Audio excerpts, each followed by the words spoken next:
I gave birth to my daughter on a rainy Monday afternoon when the hospital room smelled of bleach and my hands wouldn't stop shaking, not from fear, but from the overwhelming weight of love that hit me the second I heard her cry. And in that moment, soaked in pain and blood and hope, I made a promise that I would give her the kind of life I never had, the kind of mother I always wished for, the kind who shows up no matter how tired, no matter how broke, no matter how broken inside. And for 28 years, that's exactly what I did, until one phone call made it painfully clear that somewhere along the way, I'd raised a daughter who thought love was measured in dollars and loyalty could be bought with gold-plated wedding chairs and imported orchids. She called me 2 months before her wedding, voice bubbly, excited, listing off vendors, luxury menus, couture gowns that cost more than my first car, and I listened quietly, waiting, knowing what was coming, and sure enough, she said, "Mom, I need your help. I want this to be unforgettable." And I asked gently, "How much are we talking?" She said $87,000, like she was asking me to pick up milk from the store, like I had that kind of money just sitting around waiting to be handed over. And I laughed softly, kindly, and said, "Sweetheart, I love you more than anything, but I can't fund that kind of wedding." And just like that, the line went cold. The silence that followed was loud, deafening. I texted her the next day. No reply. I sent her a voice message saying I still loved her. Nothing. 2 weeks passed. I called her fiancé, who stammered something about her needing space. Space? From her mother? The woman who worked 2 jobs when her dad walked out? The woman who pawned her engagement ring to pay for her braces? I started questioning everything. Was I too soft, too strict, too loving, too present, not present enough? And just when I began convincing myself maybe I was the problem, she sent a message. "Let's meet. Dinner. 8 p.m. La Doro." My heart jumped. I thought maybe she'd realized, maybe she missed me, maybe this was our healing moment. I dressed up, wore her favorite scent, the one she used to steal from my dresser. I even baked her favorite lemon cookies and packed them in a little box with a pink ribbon, thinking maybe, just maybe, we'd laugh again. But when I walked into that restaurant, my hope crumbled. She was seated at the back, in a black power suit, no smile, no warmth. Next to her were 3 people, 2 men, 1 woman. I paused. She waved me over. No hug. No, "Hi, Mom." Just a nod.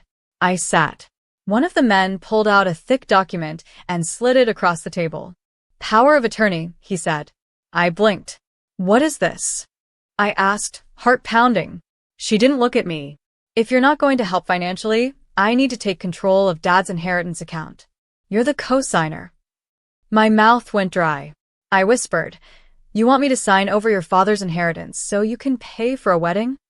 She sipped her wine like we were discussing menu options. "It's not just a wedding. It's my future. My brand. This is a statement event." I sat there, stunned, while my daughter, the same girl who used to draw me Mother's Day cards with crayon hearts, tried to legally pressure me into handing over what little her father had left behind. But I didn't cry. I didn't argue. I simply stood, took out my phone, dialed a number I hadn't called in 12 years, and said, "You can come in now." The doors opened. In walked her father's brother, Uncle Ray, her godfather, the man who held her when she was born, then disappeared from her life after the funeral. She gasped. He sat down beside me and placed a flash drive on the table. "Before you sign anything, you might want to know where that inheritance really came from," he said. The lawyer tried to intervene. My daughter's fiancé showed up, confused. I pressed play, and there it was, a video of her father, recorded a week before his death, saying, "This money is for your mother. Not the wedding. Not the house. Not the brand. If you're watching this, and you're trying to take what's not yours, I've failed." She froze. Her hands trembled. Her lawyer whispered something. She stood, eyes wide, and said, "This isn't fair." And for the first time in my life, I didn't flinch. I looked her in the eyes and said, "Neither was raising you alone." She left. Just like that. Walked out without another word. I stayed seated. Uncle Ray put a hand on my shoulder. I didn't cry. I just felt tired. Weeks passed. No messages. I deleted the wedding countdown app I'd installed, hoping she'd change her mind. Then one day, a knock. I opened the door, and there he was, my grandson, holding a crumpled drawing of me. "Mommy says you're mean, but I don't believe her," he said. I fell to my knees, hugged him like I'd never let go. Behind him, her.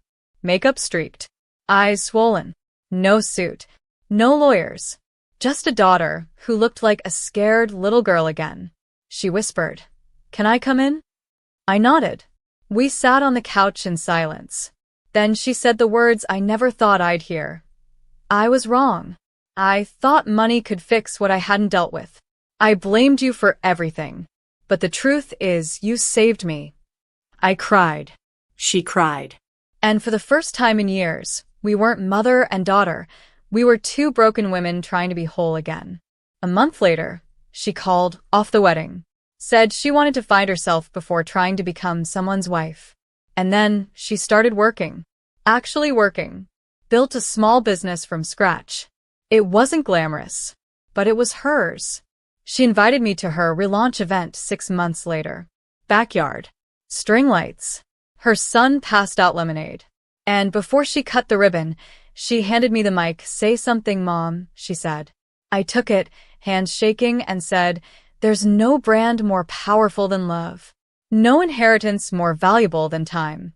And no wedding more sacred than a daughter finding her way back to herself." The crowd clapped. She cried. And for the first time in my life, I felt seen, not for what I could give, but for who I had always been. So if you're still here, still watching, maybe with your heart split in two, wondering if love ever comes back, if broken things can be made whole again, let me tell you something. It does. But only when you stop begging for it and start protecting your peace. You don't owe anyone your life savings to prove you love them. You don't have to sign away your soul to keep people close. And if someone tries to turn love into a transaction, walk away. Because your story isn't over. Your voice still matters. And if you felt something in the story, if your chest tightened, if your eyes stung, if a name came to mind, then don't scroll past like this was just another video. Subscribe. Not for the algorithm. Not for the views. But for the stories no one else is telling.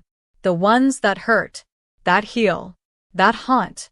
The ones that remind you that you are not alone. This is where real voices live. This is where silence ends. This is where we take our stories back. So hit that button. Join this family. And don't just watch, feel. Because someone out there is living this right now, and maybe they need your strength too.